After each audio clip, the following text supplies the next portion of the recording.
Cost of equity share capital के अब हम फोर्थ मेथड पे आते हैं, which is realised yield approach. इस अप्रोच को समझने के लिए हमें कुछ प्रैक्टिकल क्वेश्चंस भी करवाने होंगे, जो हम इसी वीडियो में करवाएंगे कॉन्सेप्ट एक्सप्लेन करने के बाद। तो चलिए स्टार्ट करते हैं realised yield approach.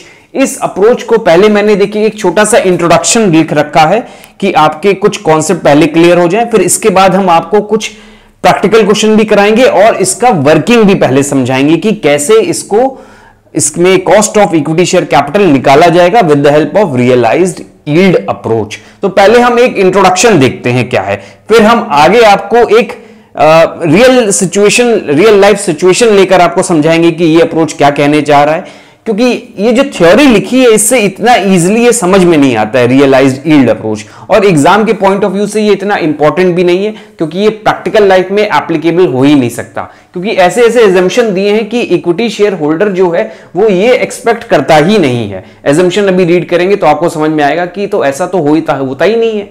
Equity share holder की एक्सपेक्टेशन तो कुछ और ही जाती है, लेकिन यहां एजम्पशन में बोल दिया है कि वो ऐसा ही एक्सपेक्ट कर रहा है। तो चलिए समझते हैं, पूरा वीडियो देखिएगा क्योंकि इसको बहुत डिटेल में मैंने पढ़ाया है। According to this method, average rate of return realized in past few years is historically regarded as expected return in the future। यहां पे सिंपली एक लाइन लिखकर बोल दिया गया कि इस मेथड में जो भी फ्यूचर में रिटर्न एक्सपेक्ट कर रहा है मेरा इक्विटी शेयर होल्डर, वो उसकी जो एक्सपेक्टेशन है वो पास्ट में जो रिटर्न आया है उस पर डिपेंड कर रही है। वही चीज यहां पे बोली है, average rate of return realised in past few years. Equity shareholder invest करने की सोच रहा है, वो क्या कर रहा है कि कंपनी का पास्ट रिकॉर्ड देख रहा है कि पास्ट में कंपनी ने कितना डिविडेंड दिया, पास्ट में कंपनी के शेयर की वैल्यू कितनी बढ़ी, ये दो वो पास्ट के रिकॉर्ड को देख रहा है और उसी के अकॉर्डिंग करंट जो आगे का फ्यूचर का रिटर्न है वो एक्सपेक्ट कर रहा है। आई थिंक बहुत सिंपल सा था कि इक्विटी शेयर होल्डर एक्सपेक्ट कर रहा है कि जो पास्ट में जो मिला है कंपनी को डिविडेंड या शेयर्स की वैल्यू जो बढ़ी है उसको देख रहा है और आगे फ्यूचर में उसी के बेसिस पे एक्सपेक्ट कर रहा है। ये तो सिंपल सी लाइन थी। It compute cost of equity based on past record of dividend actually realised by equity shareholder and capital appreciation. अभी मैंने आपको बोला कि शेयर होल्डर जो है पास्ट के रिकॉर्ड को चेक करेगा, तो रिकॉर्ड में क्या क्या चेक करेगा, एक तो देखेगा कि कंपनी ने डिविडेंड कितना दिया है एक्चुअली जो पास्ट में दे रखा है, और कैपिटल एप्रिसिएशन कितना हुआ। कैपिटल एप्रिसिएशन का मतलब है अगर 100 रुपीज इक्विटी शेयर होल्डर ने कोई शेयर परचेज किया है कंपनी का, तो पास्ट में अगर 2 साल पहले 100 का उसने शेयर खरीदा तो अब कितना हो गया, मतलब 2 साल पहले खरीदा और थर्ड ईयर में कितना हो गया, सपोज 110 हो गया, तो ये जो 10 रुपीज हुआ ये मेरा कैपिटल एप्रिसिएशन है। यही चीज इक्विटी शेयर होल्डर भी देख रहा है कि अगर आज हम शेयर में इन्वेस्ट कर रहे हैं तो फ्यूचर में कितना होगा। यही कंपनी में इक्विटी शेयर होल्डर जो है वो एक्सपेक्ट कर रहा है कंपनी से, और पास्ट रिकॉर्ड देख रहा है कि पहले कितने का शेयर था और पास्ट में कितने का शेयर जो था वो अब कितना हो गया। ये सारे रिकॉर्ड वो देख रहा है। तो 2 रिकॉर्ड वो देख रहा है, एक तो डिविडेंड का रिकॉर्ड देख रहा है और कैपिटल एप्रिसिएशन का रिकॉर्ड देख रहा है, which is related to price of the share in the market. तो आई थिंक इसी को लेकर रियलाइज्ड यील्ड अप्रोच बनता है। क्या बनेगा अब इसमें, जो भी हमारा रिटर्न आएगा डिविडेंड के फॉर्म में जो पास्ट में आया है, और जो कैपिटल एप्रिसिएशन हुआ है मतलब शेयर की वैल्यू जितनी बड़ी है उसी को लेंगे हम और रियलाइज्ड यील्ड निकालेंगे, डिस्काउंट करके हम निकालेंगे कि कितना return equity share holder receive करेगा। अच्छा, नहीं समझ में आया, हमने इतनी ज्यादा टर्म्स यूज कर दिए, तो हम एक एग्जांपल से आपको समझाते हैं। सपोज जो इक्विटी शेयर होल्डर है वो आज सोच रहा है कि हम कंपनी में इन्वेस्ट करें, तो इन्वेस्ट करेगा तो वो सपोज 100 रुपीज इन्वेस्टमेंट के लिए सोच रहा है। इन्वेस्ट आज करेगा तो फ्यूचर सपोज 1 ईयर का उसका इन्वेस्टमेंट है। जब कोई इन्वेस्ट करने जाता है तो वो पहले कैलकुलेशन करता है कि कितना रिटर्न कंपनी देगी। तो सपोज इक्विटी शेयर होल्डर ने 100 इन्वेस्ट किए और पास्ट परफॉर्मेंस से उसको पता चला कंपनी की पास्ट परफॉर्मेंस देखकर कि ईयर एंड पे मुझे 5 रुपए डिविडेंड मिल जाएगा और शेयर की वैल्यू 110 पहुंच जाएगी। तो ये जो कंपनी इक्विटी शेयर होल्डर ने पहले से एज्यूम किया, मतलब इस पुराने रिकॉर्ड से लेकर पहले से निकाला कि मुझे एंड में 15 रुपीज मिल जाएंगे 5 रुपए डिविडेंड के और 10 रुपए शेयर की जो वैल्यू बढ़ेगी। तो ये जो निकाला है यही कॉस्ट ऑफ इक्विटी कैपिटल है। इस कॉस्ट ऑफ इक्विटी कैपिटल को हम परसेंटेज के फॉर्म में निकालेंगे तो मेरा realised yield approach, cost of equity जो है रियलाइज्ड यील्ड अप्रोच के अकॉर्डिंग निकल कर आएगा। लेकिन इसमें डिस्काउंटिंग फैक्टर को भी हमें साथ में लेना होगा, क्योंकि डिविडेंड जो है ईयर ऑन ईयर बेसिस पे मिलता रहता है, ये एक्सपेक्ट कर रहा है इक्विटी शेयर होल्डर। तो हमें यहां पे सिंपली याद रखना है कि इक्विटी शेयर होल्डर क्या सोच रहा है कि हम आज 100 रुपए इन्वेस्ट करते हैं तो फ्यूचर में मुझे डिविडेंड और कैपिटल एप्रिसिएशन के फॉर्म में कितना मिल जाएगा और उसको वो डिस्काउंट कर देगा। आई थिंक इतना सा जो हमने पॉइंट लिखा था और क्या रियलाइज्ड यील्ड अप्रोच है समझ में आ गया होगा आपको। अभी हम और डिटेल में जाएंगे तो और फिर से समझ में आएगा कि क्या हम आपको समझाना चाह रहे हैं।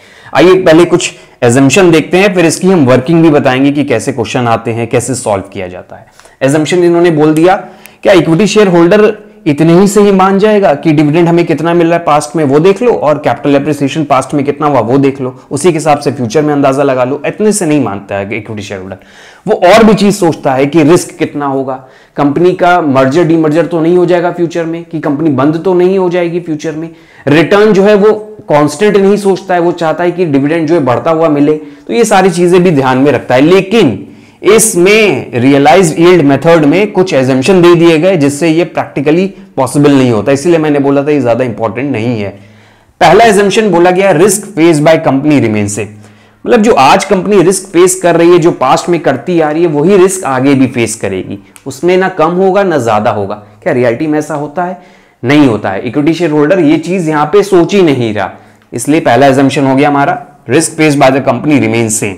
Second is my share holder expect the same rate of return, जैसा भी हमने बोला कि एक ही रिटर्न जो पास्ट में चल रहा है वही आगे भी सोच रहा है, तो ऐसा रियलिटी में नहीं होता है।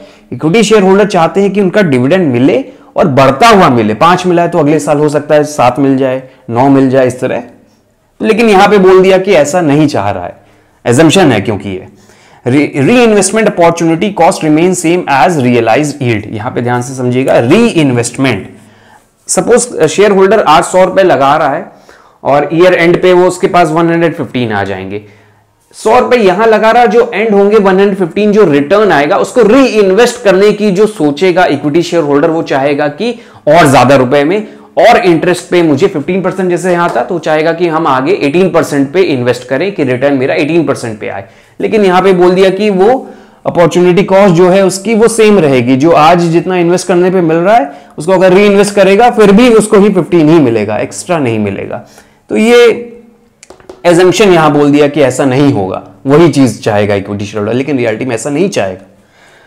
If earning do not remain stable this method is not practical. यहां पे देखिए सारा गेम जो है अर्निंग का है, यहां अर्निंग हम स्टेबल मान रहे हैं तभी हम एवरेज रेट ऑफ रिटर्न निकाल पा रहे हैं। इक्विटी शेयर होल्डर सोच रहा है कि जो अर्निंग है डिविडेंड के फॉर्म में और कैपिटल एप्रिसिएशन के फॉर्म में वो सेम रहेगी, लेकिन ऐसा होता नहीं है। प्रैक्टिकली ये पॉसिबल भी नहीं होगा अगर यहाँ पे अर्निंग हम सेम ना रखें। अगर अर्निंग जो है फ्लक्चुएट कर रही है, कम ज्यादा हो रही है, तो ये मेथड वहां पे लग ही नहीं पाएगा। सो ये तो हो गई उसका थ्योरेटिकल पॉइंट कि हम रियलाइज्ड यील्ड अप्रोच में अगर क्वेश्चन आता है तो क्या लिखेंगे। अब हम इसकी वर्किंग, तो अभी तक मैंने आपको सिंपली एक इंट्रोडक्शन दे दिया कि रियलाइज्ड यील्ड अप्रोच क्या है, उसमें कौन कौन सी चीजें हमें यूज करके कैलकुलेशन करनी है, cost of equity share capital निकालना है। तो चलिए अभी हम आपको पहले बता दें कि रियलाइज्ड यील्ड अप्रोच से ये तो हमें पता है कि cost of equity share capital निकालना है। तो यहां पे cost of equity share capital क्या है? जो हमारा इक्विटी शेयर होल्डर एक्सपेक्ट कर रहा है रिटर्न के फॉर्म में, इन the form of dividend and capital appreciation. तो चलिए अब हम समझाते हैं कि यहां पे होगा क्या। अभी जो प्रीवियस मैंने आपको समझाया उससे हम 3 चीजें लेकर आए हैं। पहला है डिविडेंड, जो equity share holder past record से जो मिल रहा है उसी से फ्यूचर में एक्सपेक्ट कर रहा है कि मुझे डिविडेंड मिलेगा, मुझे कैपिटल एप्रिसिएशन होगा, और हम डिस्काउंटिंग फैक्टर को भी साथ में लेकर यील्ड निकालेंगे कि कितना रिटर्न इक्विटी शेयर होल्डर को मिलेगा। तो ये डिस्काउंटिंग फैक्टर क्या है ये भी हम आपको बताएंगे। तो चलिए अब देखते हैं कि एग्जांपल से। सपोज मैंने जो इक्विटी शेयर होल्डर है वो सोच रहा है कि आज हम 100 रुपीज का इन्वेस्टमेंट कर दें और ये 1 साल बाद जो है 100 रुपीज विड्रॉ कर लेगा। 1 ईयर का इन्वेस्टमेंट इसने सोचा है। अब 1 ईयर के इन्वेस्टमेंट में इसने डिविडेंड भी सोचा है, कैपिटल एप्रिसिएशन भी सोचा है और डिस्काउंटिंग फैक्टर को भी वो कंसीडर करेगा। डिस्काउंटिंग फैक्टर अब हम आपको बताएंगे। 100 रुपीज का वो इन्वेस्टमेंट कर रहा है, पूरे साल में उसने सोचा कि 5 रुपए का कंपनी जो है डिविडेंड देती है, सोचा नहीं, पास्ट रिकॉर्ड से उसको पता चला, तो इसको ईयर एंड पे एक तो 5 रुपए मिलेंगे और कैपिटल एप्रिसिएशन उसको पास्ट जो परफॉर्मेंस है इक्विटी शेयर की स्टॉक मार्केट में उससे दिखा कि 10 रुपीज का एप्रिसिएशन होगा, तो ओवरऑल उसको कितने मिलेंगे 115 रुपीज। ये ईयर स्टार्टिंग में इन्वेस्ट करेगा और एंड पे उसको मिलेगा 115, तो ओवरऑल उसको रिटर्न कितना मिला, जो यील्ड है 15% का रिटर्न उसको मिला। यील्ड यहां क्या कहना चाह रहा है, यील्ड का मतलब कितना शेयर होल्डर ने अर्न किया, कमाया, कितना कमाया, 15% यील्ड उसको हुई in the form of dividend and capital appreciation, इन दोनों के कॉम्बिनेशन से उसको 15% का रिटर्न मिला। अब यहां पे मेन पॉइंट आता है कि डिस्काउंटिंग फैक्टर क्या होता है। जब इक्विटी शेयर होल्डर इन्वेस्ट करेगा तो उसको पता है कि जो आज की 100 रुपए की वैल्यू है वो एक साल बाद 100 रुपए की वैल्यू उतनी नहीं रहेगी, तो वो डिस्काउंटिंग फैक्टर को भी कंसीडर करता है। जो रिटर्न उसको 115 रुपए फ्यूचर में मिलेगा उसकी प्रेजेंट वैल्यू को भी वो निकालेगा, ये चीज ध्यान रखिएगा, उसकी प्रेजेंट वैल्यू को भी वो कैलकुलेट करेगा डिस्काउंटिंग फैक्टर को लेके, मतलब डिस्काउंट करेगा कि जो आज हम 100 रुपए लगा रहे हैं और जो फ्यूचर में 115 मिलेगा वो 115 की प्रेजेंट वैल्यू क्या होगी आज। हो सकता है 115 की प्रेजेंट वैल्यू इसके सामने 110 रुपए निकल कर आ जाए, तो उसके सामने एक्चुअल रिटर्न कितना हुआ, 10% हुआ ना। तो यही चीज हमें रियलाइज्ड यील्ड में कैलकुलेट करनी है डिस्काउंटिंग फैक्टर को कंसीडर करके। डिस्काउंटिंग फैक्टर को कैसे कंसीडर करेंगे, हम जो वैल्यू दी है एंड में जो निकल कर आएगी उसकी प्रेजेंट वैल्यू निकालेंगे according to number of year. अभी तो हमने 1 ईयर लिया है, हो सकता है क्वेश्चन वो जो इन्वेस्टर है वो 5 साल तक इन्वेस्ट करे तो हर रिटर्न की, हर साल पे जो रिटर्न आएगा 115 आया, सपोज 120 आया, जो भी आया, तो उसकी प्रेजेंट वैल्यू वो निकालेगा।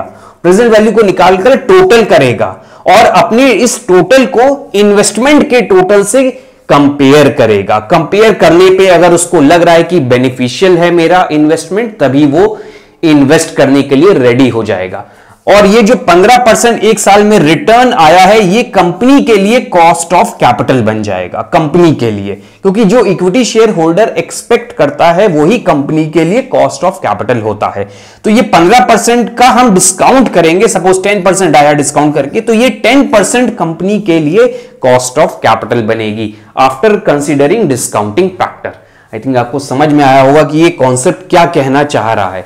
तो ये बहुत इजी सा कॉन्सेप्ट हो गया अब आपके लिए। वो थ्योरी जो लिखी थी वो आपको बहुत सारी बुक्स में मिल जाएंगी, उस थ्योरी को रीड करके समझ में नहीं आने वाला है कि एक मेथड क्या बोल रहा है। अभी तो मैंने आपको चलिए एक वहां से जिस्ट निकालकर समझाया कि क्या है। अब हम और इसकी वर्किंग बताएंगे कि कैसे क्वेश्चन को हम सॉल्व करेंगे, यही सारी चीजों को कंसिडर करके। अब हम आगे यहां पर आपको प्रैक्टिकल एप्लीकेशन बताएंगे कि रियलाइज्ड यील्ड अप्रोच कैसे निकाला जाता है। तो हमने यहां पर कुछ स्टेप्स लिख रखे हैं on how to calculate cost of equity with the help of realised yield approach. अब पहले हमको समझना है कि इस मेथड में क्या बोला जा रहा है। बाकी सब मेथड में हम directly cost of equity share capital निकाल दे रहे थे एक फॉर्मूले की हेल्प से। यहां पर कॉन्सेप्ट थोड़ा उल्टा चला गया है। यहां पर इन्वेस्टर कैलकुलेट कर रहा है कितना रिटर्न वो उसको मिलेगा, उसी इन्वेस्टर का जो रिटर्न आ रहा है उसी को कंपनी बोल रही है मेरे लिए ये कॉस्ट ऑफ इक्विटी है, जो कि होता ही है। इन्वेस्टर की जो एक्सपेक्टेशन होती है वही कंपनी पूरा करना चाहती है और वही कॉस्ट ऑफ इक्विटी होता है।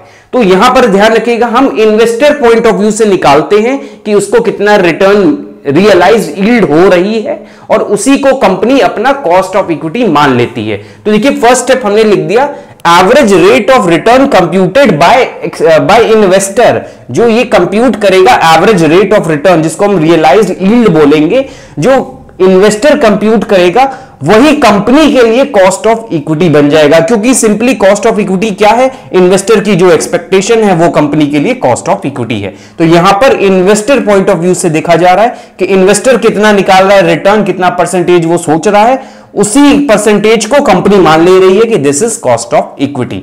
तो यहां पे क्या है, computed will be the cost of equity, जिसको सीई और केई के नाम से डिनोट करते हैं। अलग अलग बुक्स में सीई कहीं लिखा रहता है, कहीं कॉस्ट ऑफ इक्विटी को केई बोलता है। तो क्या हो गया यहां पे, एवरेज रेट ऑफ रिटर्न जो निकालेगा इन्वेस्टर अपना, वही कॉस्ट ऑफ इक्विटी कहलाएगा यहां पर। तो हम क्वेश्चन जो करवाएंगे वहां इन्वेस्टर पॉइंट ऑफ व्यू से कैलकुलेट करेंगे कि एवरेज रेट ऑफ रिटर्न कितना आया, जितना भी परसेंटेज आएगा वही कॉस्ट ऑफ इक्विटी कंपनी मान लेगी उसको। तो चलिए इसको निकालने के जो न्यूमेरिकल प्रॉब्लम्स हमारे सामने अराइज होती हैं उसके दो केसेस बनते हैं। पहला केस ये है जिसको हम समझाएंगे और न्यूमेरिकल कराएंगे, फिर दूसरे केस को समझाएंगे और न्यूमेरिकल कराएंगे। तो देखिए यहां पे लिखा है केस 1 है। अब देखिए अभी हमने आपको अभी रिसेंटली आपको बताया है कि इन्वेस्टर की दो एक्सपेक्टेशन है, डिविडेंड की एक्सपेक्टेशन है और शेयर प्राइस उसका इंक्रीज करता रहे, ये एक्सपेक्टेशन है। तो हमारे सामने क्वेश्चन में क्या दो चीज दी रहेंगी, डिविडेंड कितना मिला शेयर होल्डर को, जो पास्ट में मिला है, जो रिकॉर्ड है डिविडेंड जो हर साल मिलता आ रहा है वो, और शेयर के प्राइसेस कितना बढ़ रहे हैं, 100 रुपए, 110 रुपए, 120 रुपए पहुंच गए, इस तरीके का दो डेटा क्वेश्चन में दिया रहेगा। उसी दो डेटा जो दिया रहेगा उसी की हेल्प से हम निकालेंगे। तो केस 1 यहां पे है, in case the price details of share are given at each year and.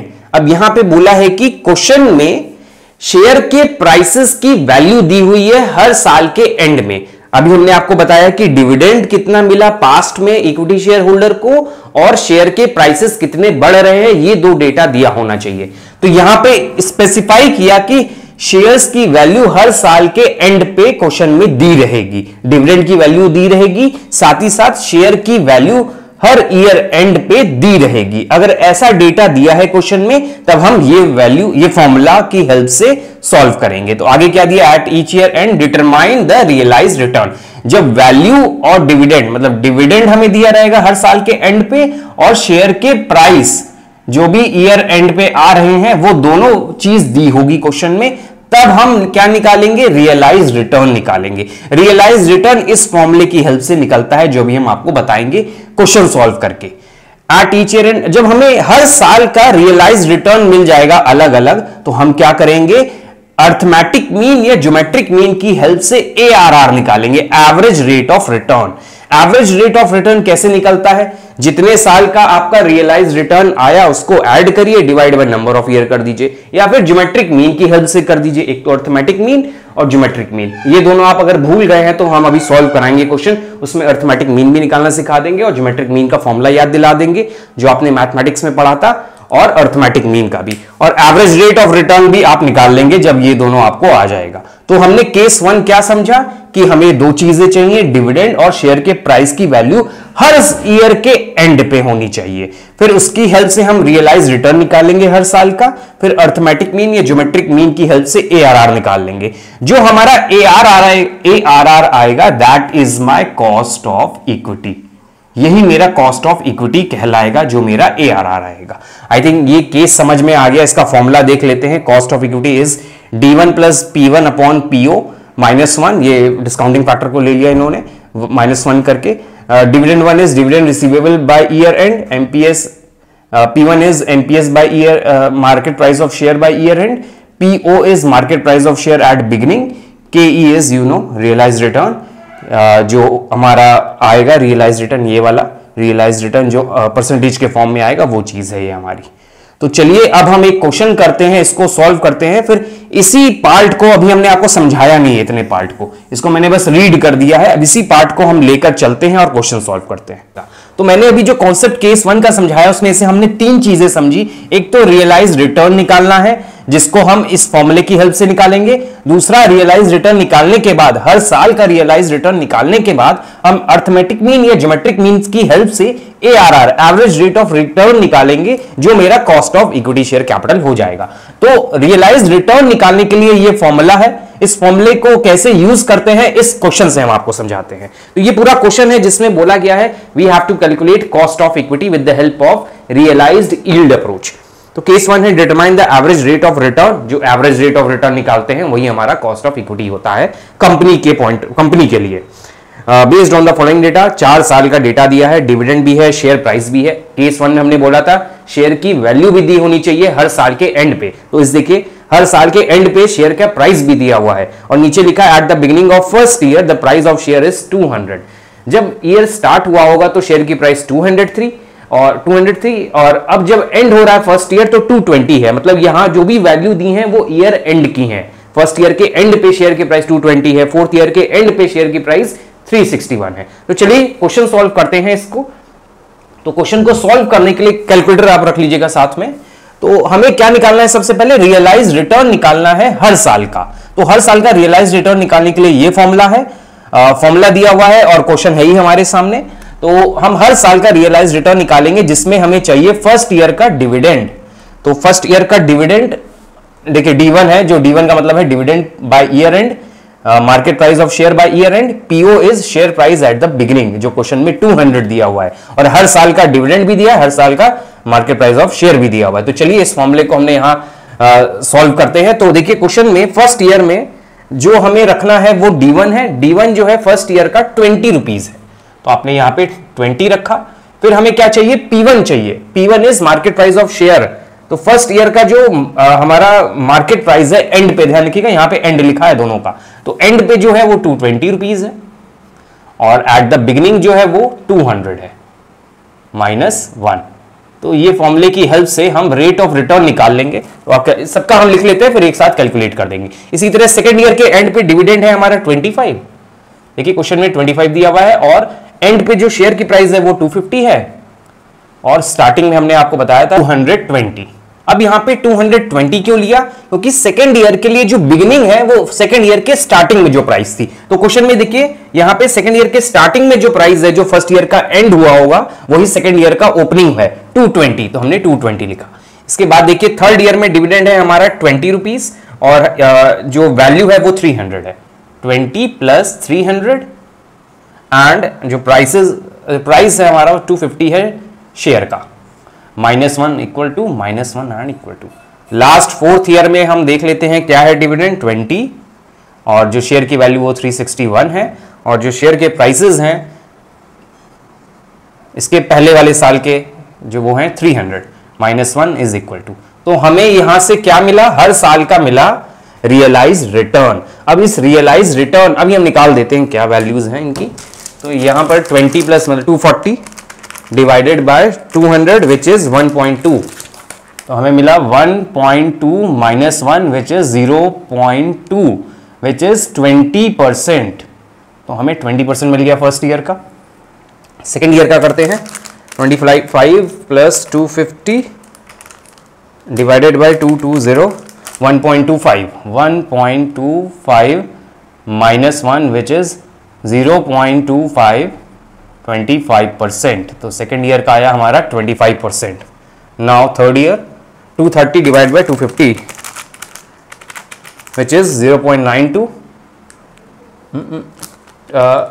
320 है, सॉरी हमने 230 ले लिया, 320 divide by 250 which is 1.28 minus 1, तो हमारा क्या आएगा 0.28 विच इज 28%। तो 28% यहाँ पे रियलाइज रिटर्न आ रहा है थर्ड ईयर में 28%। नाउ फोर्थ ईयर 381 हो गया यहाँ पे, 381 divide by 300, 1.27 minus 1 which is 0.27, 27%। I think अब आपको रियलाइज रिटर्न निकालना आ गया है हर साल का। एवरेज रेट ऑफ रिटर्न निकालने के हमारे सामने दो फॉर्मूले हैं, एक अर्थमेटिक मीन की हेल्प से और ज्योमेट्रिक मीन की हेल्प से। तो अब हम यील्ड जो हमने निकाली है डिफरेंट ईयर्स की, इसकी हेल्प से हम कॉस्ट ऑफ कैपिटल निकालेंगे, जिसको हम इस मेथड में एवरेज रेट ऑफ रिटर्न कहते हैं। एवरेज रेट ऑफ रिटर्न जो है इक्विटी शेयर होल्डर निकाल रहा है, जो कंपनी मान रही है कि वो उसका एक्सपेक्टेड रेट ऑफ रिटर्न है और कंपनी के लिए भी cost of equity share capital है। तो चलिए यहां पे फॉर्मूला है sigma X upon N. Sigma X क्या है, जो यील्ड है डिफरेंट ईयर्स की, उसका sum, N is number of years, यहां पे भी एन है नंबर ऑफ ईयर्स और डिफरेंट डिफरेंट यील्ड को मल्टीप्लाई किया गया है। तो दोनों की हेल्प से देखिएगा आपका rate, average rate of return same आएगा, वही मेरा cost of equity share capital बन जाएगा। तो चलिए केस 1 को हम ये पूरा खत्म करते हैं यहां पे। तो एवरेज रेट ऑफ रिटर्न निकालते हैं हम अरिथमेटिक मीन की हेल्प से, जो फॉर्मूला है सिग्मा एक्स अपॉन एन। तो हम डिफरेंट डिफरेंट यील्ड को ऐड कर देते हैं, 25%, देन 28%, देन 27%, डिवाइडेड बाय 4। तो इसको सॉल्व कर लेते हैं। 20, 25, 28, 20, 25, 28 plus 27 divide by 4 which is 25%। तो हमारा एवरेज रेट ऑफ रिटर्न है यहां पर 25%, जो मेरी cost of equity share capital कहलाएगी with the help of average arithmetic mean. तो देखिएगा 25% हमारा यहां पे हम लिख देते हैं कॉस्ट ऑफ इक्विटी, या फिर हम CE के नाम से भी जान सकते हैं, जिस 25% आ गया है, ये पहले मेथड से आया है। अब हम ARR, जिसको हम कॉस्ट ऑफ इक्विटी मान रहे हैं, ज्योमेट्रिक मीन की हेल्प से निकालते हैं। तो ज्योमेट्रिक मीन का फॉर्मूला हमने आपको बताया, यहां पर N हो जाएगा, N, और यहां पे डिफरेंट डिफरेंट ईयर्स का यील्ड को मल्टीप्लाई कर दीजिए, N तक है। तो देखिए हम यही फॉर्मूला हम यहां पे पुट कर दिए। अब डिफरेंट डिफरेंट ईयर्स के यील्ड को मल्टीप्लाई कर दें और रूट में 4 लिख दें, क्योंकि N जो है 4 है। अब ये 4 रूट कैसे निकालेंगे, बहुत सिंपल सा है, कैलकुलेटर की हेल्प से हम आपको बता देंगे। तो 20 multiply by 25 multiply by 28 multiply by 27, इन सबको मल्टीप्लाई कर देते हैं और रूट में 4 लिखा हुआ है। तो चलिए मल्टीप्लाई कर लेते हैं, कितना आएगा, 20 multiply 25 multiply 28 then 27, 20 multiply 25 then 28 then add कर रहे, सॉरी, 20 मल्टीप्लाई 25 378 000।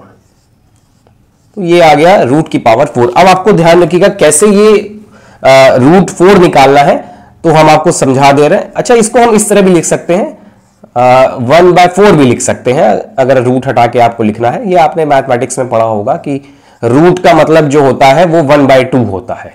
अगर आप रूट नहीं लिख रहे हैं तो कोई वैल्यू के ऊपर ब्रैकेट लगा के 1/2 भी लिख सकते हैं। तो रूट ना लिखकर इस तरह भी लिख सकते हैं। तो यहाँ 2 होता है, रूट सिंपली रूट होता है। अगर तो यहाँ 4 आ गया तो आप 1/4 लिख दीजिए। तो ये आपने मैथमेटिक्स में पढ़ा होगा, अगर याद है आपको।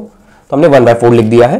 तो अब 1/4 या रूट 4 कैसे निकाले, तो आप सिंपली देखिए कैलकुलेटर पे 378 को टाइप करिए, जैसे हमने यहाँ टाइप किया, और रूट के बटन को, जो यहाँ आपके कैलकुलेटर पे रूट का बटन है, उसको 2 बार प्रेस करिए। तो 2 बार जब हम प्रेस करेंगे तो 24.79 आया, 24.79। तो इसको अगर हम राउंड ऑफ करते हैं तो मेरा 25% आ जाता है। तो ये 25% के आसपास आ गया। तो हमारा जो एवरेज रेट ऑफ रिटर्न आया दोनों मेथड से, देखिए 25% आ रहा है। तो ये तो हो गया पूरा हमारा केस 1 कि कैसे हम कॉस्ट ऑफ कैपिटल निकालेंगे। अगर केस 1 का क्वेश्चन, हम अपने केस 2 पे आते हैं। इस केस 2 के क्वेश्चन में हमें सिर्फ 2 चीजें दी रहेंगी। प्रीवियस ईयर के डिविडेंड का रिकॉर्ड दिया रहेगा, और हमने जब फर्स्ट टाइम शेयर को परचेज किया होगा तो वो किस वैल्यू पे होगा उसका प्राइस दिया होगा। तो इन दोनों की हेल्प से अब हम रियलाइज रेट ऑफ रिटर्न निकालेंगे, जो मेरा cost of equity share capital होता है। तो अब हमें केस 2 में क्या क्या चीजें, कौन कौन सी चीजों की हेल्प से क्या क्या निकालना होगा, हमें दिया होगा डिविडेंड और शेयर की वैल्यू दी होगी। अब उसकी हेल्प से हम ये कॉन्सेप्ट लगाएंगे और अपना रियलाइज रेट ऑफ रिटर्न निकालेंगे। तो इस कॉन्सेप्ट में क्या निकालना है, हमें रियलाइज रेट ऑफ रिटर्न निकालना है। किसकी हेल्प से निकालना है, internal rate of return hit and trial method से। अब हम रियलाइज रेट ऑफ रिटर्न जो है इंटरनल रेट ऑफ रिटर्न की हेल्प से निकालेंगे, जो मेरा कंपाउंडिंग फैक्टर को कंसीडर करता है। इंटरनल रेट ऑफ रिटर्न में हम हिट एंड ट्रायल मेथड लेकर एक डिस्काउंट रेट निकालेंगे। डिस्काउंट रेट जो होगा डिस्काउंटिंग टेबल में वैल्यूज देगा डिफरेंट डिफरेंट, और उस वैल्यूज को हम डिफरेंट डिफरेंट डिविडेंड से मल्टीप्लाई करके और शेयर प्राइस की वैल्यू से मल्टीप्लाई करके प्रेजेंट वैल्यू निकालेंगे। तो हमको क्या निकालना होगा, एक प्रेजेंट वैल्यू निकालनी होगी डिफरेंट डिफरेंट डिविडेंड्स के जो पास्ट में दिए हैं, और इस डिविडेंड को हम डिस्काउंटिंग फैक्टर से मल्टीप्लाई करेंगे, फिर प्रेजेंट वैल्यू पे आएंगे। इसी तरह प्रेजेंट वैल्यू जो शेयर की प्राइस होगी उसको डिस्काउंटिंग फैक्टर से मल्टीप्लाई करेंगे और प्रेजेंट वैल्यू पे आएंगे, तो हमें एक प्रेजेंट वैल्यू मिलेगी। उस प्रेजेंट वैल्यू को हम जो वैल्यू इन्वेस्टमेंट के लिए सोच रहा है इन्वेस्टर, उससे कंपेयर कराएंगे। जब इन दोनों की कंपैरिजन में इक्वालिटी आ जाएगी, मतलब सपोज 500 यहां पे आ गया इन सबको डिस्काउंट करके, और यहां पे वो 500 का इन्वेस्टमेंट भी सोच रहा है, और जिस रेट पे ये सब वैल्यू निकल कर आई, सपोज 10% आया, अगर 10% पे सेम वैल्यू मैच कर जाए तो वही हमारा cost of equity share capital मान लिया जाता है। आई थिंक ये पार्ट आपको समझ में आ गया है क्या है। अगर नहीं समझ में आया तो कोई बात नहीं, हम इसी को ही अब हम क्वेश्चन में पुट करके इस पूरे कॉन्सेप्ट को समझाने जा रहे हैं। तो देखिए यहां पे एक क्वेश्चन लिखा हुआ है। क्वेश्चन है आपका, mister x had purchased a share of alpha limited for 1000 का एक शेयर परचेज किया है इन्होंने, एक्स ने। He receive dividend for a period of 5 years, 5 years तक उसको डिविडेंड मिल रहा है at the rate of 10%। At the end of the 5th year, he sold the share of Alpha Limited for 1128, और and time पे वो उस share को cell कर दे रहा है, तो मतलब सेलिंग प्राइस भी मिल गया, उसने इन्वेस्टमेंट किया था 1000 का। You are required to compute the cost of equity as per realised yield approach. तो अब ये पूरे कॉन्सेप्ट को इस हम क्वेश्चन में लगाने जा रहे हैं। तो मैंने कॉन्सेप्ट आपको क्या समझाया था कि हमें डिविडेंड का रिकॉर्ड देगा सारा और शेयर की वैल्यू देगा। तो इस क्वेश्चन में देखिए बोल दिया कि जो डिविडेंड है कंपनी वो 10% दे रही है हर साल। इन्वेस्टमेंट कितना है 1000 रुपीज, 1000 पे डिविडेंड कितना आएगा 10%, 100 रुपीज। तो हमको डिविडेंड मिल गए डिफरेंट डिफरेंट ईयर्स के, और कितने साल तक का ये क्वेश्चन है, 5 years का क्वेश्चन है, 5 साल तक का है। अब आते हैं कॉन्सेप्ट पे। देखिए कॉन्सेप्ट में हमने आपको बताया था कि डिविडेंड का यूज करेंगे और शेयर की वैल्यू का यूज करेंगे। तो अभी हम क्या करने जा रहे हैं, डिविडेंड को लिखने जा रहे हैं। तो डिविडेंड कितने हैं, पहले ईयर लिख लेते हैं। नंबर ऑफ ईयर आर 5, और 6th ईयर जो है हमारा पहला मान लिया जाएगा जब वो इन्वेस्टर इन्वेस्ट करने की सोचेगा। तो डिविडेंड पहले 100 रुपीज का मिला होगा, फिर 100 का डिविडेंड, 100 5 years तक डिविडेंड मिला इसको, और फिर 6th ईयर हम मान लेते हैं जब वो इन्वेस्टर डिसाइड कर रहा है, जो नया इन्वेस्टर है। फिर हम सेल प्रोसीड मानते हैं, कुछ बेचा नहीं गया इस टाइम पीरियड में, शेयर्स को बेचा नहीं गया। लेकिन जो 6th ईयर जब आया, स्टार्ट हुआ, बिगिनिंग, ये ध्यान रखिएगा 6th ईयर की स्टार्टिंग है, 5th ईयर का एंड हो गया यहां तक, जब तक उसको डिविडेंड कंपनी को, शेयर होल्डर को जो मिल रहा था। ये 5 years हमने लिख लिया है। अब ये 6th ईयर की बिगिनिंग हो रही है, इसलिए हम यहां बिगिनिंग लिख दे रहे हैं। 6th ईयर की बिगिनिंग है, एंड नहीं है, ये एंड है ये सारे, ठीक है। तो 6th ईयर की बिगिनिंग, यहां पे सेल, क्या शेयर को सेल किया गया है इन सब टाइम पीरियड में, नहीं किया गया, यहां पे सेल किया गया 6th ईयर की बिगिनिंग में। तो सेल करके क्वेश्चन में देखिए दिया है 1128 रुपीज में सेल कर दिया गया है, तो ये भी हमें पता चल गया। अब डिस्काउंटिंग फैक्टर हम हिट एंड ट्रायल मेथड से कैसे निकालें। कॉन्सेप्ट के अकॉर्डिंग डिविडेंड मिल गया, शेयर की वैल्यू मिल गई। अब हमने आपको कॉन्सेप्ट में क्या बता रखा है, देखिए यहां पे बताया मैंने कि डिस्काउंट, इन सारी वैल्यूज को और प्रेजेंट जो शेयर प्राइस की जो प्रेजेंट वैल्यू जिस रेट पे सेल किया गया है, उन वैल्यू को डिस्काउंट करेंगे। डिस्काउंट करने के लिए हमें एक रेट डिसाइड करना होगा हिट एंड ट्रायल मेथड से। हिट एंड ट्रायल मेथड के लिए आप क्या यूज कर सकते हैं, शेयर को इन्होंने 1000 में इन्वेस्ट किया था और जब सेल कर रहे हैं तो 1128 आ रहा है। एक तरह से यहां पे यहां आने पे 128 रुपीज का रिटर्न इनको मिला, 128 रुपीज का गेन हुआ। एक तरह से यहां दिख रहा है कि हमें 12 से 13% के बीच का रिटर्न हुआ, तो हम इसी से हिट एंड ट्रायल से हम मान लेते हैं कि 12% का डिस्काउंटिंग फैक्टर ले लिया जाए। तो डिस्काउंटिंग फैक्टर देखिए मैंने यहां लिख दिया है 12%। अब इस 12% को हमने जब डिस्काउंटिंग फैक्टर का रेट माना है, अब हम डिस्काउंटिंग टेबल की तरफ जाएंगे। तो आपको देखो टेबल दिख रही होगी, डिस्काउंटिंग फैक्टर टेबल। इस फैक्टर टेबल में देखिए 12% पे डिफरेंट वैल्यूज दी हुई है। फर्स्ट ईयर की वैल्यू दी है देखिए 0.893, सेकंड ईयर की, थर्ड ईयर की, फोर्थ ईयर की, फिफ्थ ईयर की। हमको करना क्या है, यहां पर हमें डिस्काउंटिंग फैक्टर का रेट लिखना है, डिस्काउंटिंग फैक्टर जो है। तो डिस्काउंटिंग फैक्टर फर्स्ट ईयर पे कितना है आपकी टेबल में, देखिए 0.893, तो हम फर्स्ट में लिख लेते हैं 0.893। अब सेकंड ईयर में देखिए कितनी दी है 0.797, देन थर्ड ईयर 0.712। इसी तरह 5 ईयर तक हम लिख लेंगे 0.636, 0.636 एंड देन 0.567, 0.567। तो ये 5 इयर्स की हमने नोट कर ली। अब हम बिगिनिंग में जो वैल्यू है इसके सामने भी हम क्यों लिख रहे हैं 0.567? देखिए हमने अभी आपको कॉन्सेप्ट में क्या बताया है, सारे डिविडेंड को डिस्काउंट करना है और शेयर की प्रेजेंट वैल्यू को भी डिस्काउंट करना है। तो ये प्रेजेंट वैल्यू 5th ईयर की वैल्यू है, क्योंकि 6th ईयर का बिगिनिंग है, 5th ईयर का एंड जो होता है वही बिगिनिंग होता है 6th ईयर के लिए। तो हमने 5th ईयर के ही डिस्काउंटिंग फैक्टर को लेके इस वैल्यू को भी डिस्काउंट करवा दिया है। तो अब हम मल्टीप्लाई करेंगे तो इसकी सबकी प्रेजेंट वैल्यू पता चलेगी। जब प्रेजेंट वैल्यू पता चलेगी तो हम टोटल भी निकाल लेंगे कि कितना प्रेजेंट वैल्यू के अकॉर्डिंग इनकी वैल्यू आ रही। तो चलिए मल्टीप्लाई कर लेते हैं सबको। 0.893 मल्टीप्लाई बाय 100, 0.893 मल्टीप्लाई बाय 100, 89.3। इसी तरह सारी वैल्यू हम लिखते जाते हैं। 79.7, देन 71.2, 63.6, 56.7 और इसका मल्टीप्लीकेशन 1128 मल्टीप्लाई 0.567 विच इज 639.57।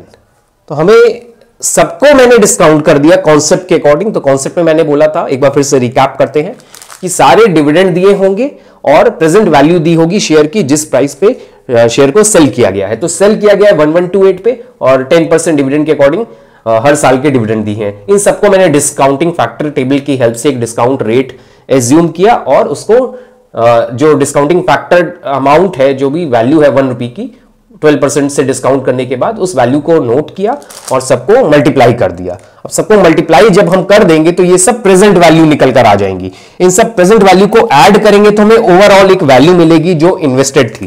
तो देखिए क्या है, 89.3, 79.7 प्लस 71, तो इसका टोटल आ रहा है 1000.067। तो देखिए जितने भी इन्वेस्टमेंट जो स्टार्टिंग में इन्होंने इन्वेस्टमेंट की थी वो 1000 की थी, क्वेश्चन में बताया गया था। और जब 1000 की जब इन्वेस्टमेंट की गई 5 साल के लिए, तो सबकी जब मैंने प्रेजेंट वैल्यू निकाली 5 साल तक जो रिटर्न इनको मिला, सबकी प्रेजेंट वैल्यू में 1000 रुपीज ही निकल कर आया। इसका मतलब क्या है, जो हमारा हिट एंड ट्रायल मेथड से हमने 12% लिया था वो सही बैठ गया। तो हमारा जो कॉस्ट ऑफ इक्विटी है वो भी 12% हो जाएगा हिट एंड ट्रायल मेथड से, because of internal rate of return. तो ये तो था हमारा केस नंबर 2। ये एक hit and trial method based है पूरा।